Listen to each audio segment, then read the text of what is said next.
السلام علیکم۔ کیا آپ جانتے ہیں کہ موت کی ذمہ داری حضرت عزرائیل علیہ السلام کو ہی کیوں دی گئی تھی، کسی اور فرشتے کو کیوں نہیں دی گئی؟ چلو ہم آج بتاتے ہیں آپ کو کہ جب اللہ تعالیٰ نے حضرت آدم علیہ السلام کو بنانے کے بارے میں سوچا تھا تو اللہ تعالیٰ نے حضرت جبریل علیہ السلام سے کہا تھا کہ اے جبریل، جاؤ دنیا میں اور جا کے مٹی لے کے آؤ۔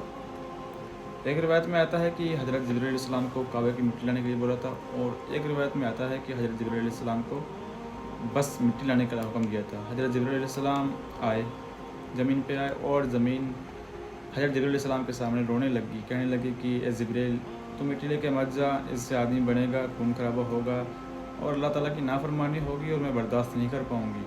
اللہ تعالیٰ کی قسم دی تو حضرت جبریل علیہ السلام واپس لوٹ گئے۔ اللہ تعالیٰ نے پوچھا کہ جبریل کیا ہوا، واپس کیسے آ گئے؟ تو حضرت جبریل علیہ السلام نے عرض کیا، یا اللہ، اس طرح سے یہ حادثہ ہوا۔ اسی طرح سے اللہ تعالیٰ نے حضرت جبریل کے بعد حضرت میکائیل علیہ السلام کو بھیجا، وہی سیم بات ہوئی جو حضرت جبریل علیہ السلام کے ساتھ ہوئی۔ حضرت میکائیل علیہ السلام بھی واپس آ گئے، اور پھر اللہ تعالیٰ نے حضرت اسرافیل علیہ السلام کو بھیجا۔ حضرت اسرافیل علیہ السلام کے ساتھ بھی وہی بات ہوئی، آپ حضرت اسرافیل علیہ السلام بھی واپس آ گئے۔ تو تب اللہ تعالیٰ نے حضرت عزرائیل علیہ السلام کو بھیجا۔ تو حضرت عزرائیل علیہ السلام جب مٹی لینے پہنچے تو وہی زمین نے واپس رونا شروع کر دیا کہ اے عزرائیل، مٹی لے کے مت جا، یہاں لوگ گناہ کریں گے اور اللہ کی نافرمانی ہوگی اور میں برداشت نہیں کر پاؤں گی۔ تو حضرت عزرائیل علیہ السلام نے حکم دیا کہا کہ اے زمین، تو مجھے جس کی قسم دے رہی ہے نا، میں اسی کا حکم لے کے آیا ہوں، میں اس کو حکم نہیں ڈال سکتا، یہ میرے رب کا حکم ہے کہ یہاں میں سے مٹی لے کے آؤں۔ تو مٹی روتی رہی، لیکن حضرت عزرائیل علیہ السلام وہاں سے لے کے چل دیے۔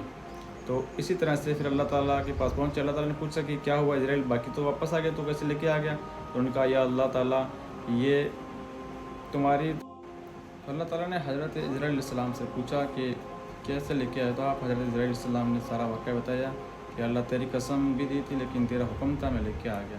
چنانچہ اللہ تعالیٰ نے کہا کہ ٹھیک ہے، میں اسے آدم کو بناؤں گا، اس کے بعد ان کی اولادیں بنیں گی، اور میں ان کو مارنے کی ذمہ داری تجھے دوں گا۔ تو اس کے یہاں حضرت عزرائیل علیہ السلام کو مارنے کی ذمہ داری ملی تھی، اور اسی طرح سے اللہ تعالیٰ نے حضرت عزرائیل علیہ السلام کو موت نکالنے کی ذمہ داری دی تھی۔ تو حضرت عزرائیل علیہ السلام نے کہا بھی تھا کہ اللہ، لوگ مجھ سے نفرت کریں گے، پریشان، مجھے گالیاں دیں گے، مجھے برا بھلا کہیں گے۔ اللہ تعالیٰ نے کہا تھا کہ میں کوئی نہ کوئی حادثہ ایسا بنا دوں گا موت کا، تو تجھے گالیاں نہ دیں گے۔ اور آج بھی وہی بات ہوتی ہے کہ موت کے لیے کوئی بھی ذمہ دار حضرت عزرائیل علیہ السلام کو نہیں ٹھہراتا، کوئی نہ کوئی حادثہ اللہ تعالیٰ بنا ہی دیتے ہیں۔